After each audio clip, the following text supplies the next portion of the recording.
think compassion is a really an important part of training the mind. Mindfulness is very important, very useful, because it brings our attention more fully into the present. But when we come into the present, we encounter a lot of things in our experience that are difficult, painful, unsettling. So I think compassion is a way of bringing a softness, a kindness, a warmth to what we find there. It's a bit like the image of a light. You can shine a light of attention on something. In mindfulness, you shine the light on the mind.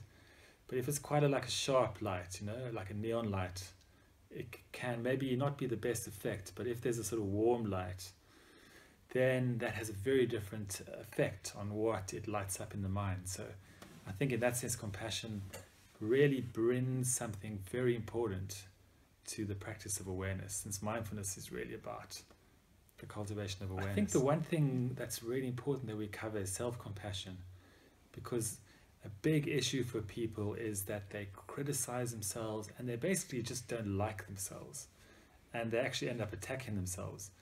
So that is such a big issue for so many people. So one of the number one focuses is on how can we bring kindness to this person we are in here, and that becomes like the basis, starting point for then opening the compassion out to other people. But I think if the number one thing isn't attended to, if we haven't got compassion for ourselves, then the compassion isn't really genuine. It's a bit of an artifice. We're just pretending compassion.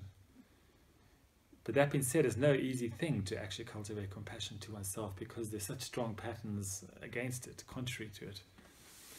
But still, I think in our training, we work with it. I think I've benefited in the sense that I'm more allowing of this messy inner reality I call me, I'm more allowing of it. I don't expect it to be something different.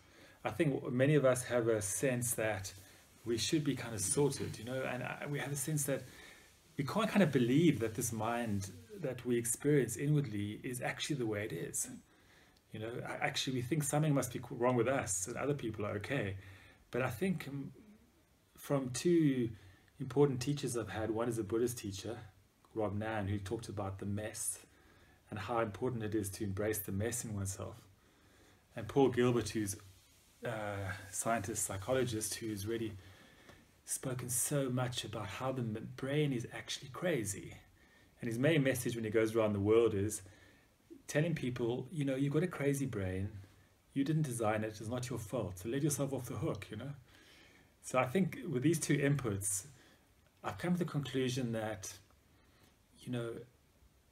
it's kind of okay to inhabit this inner messy world that I find myself in, although maybe it doesn't look like that. I've got a very good exterior and persona I project of being a mindfulness teacher and sorted, but I know myself is not like that.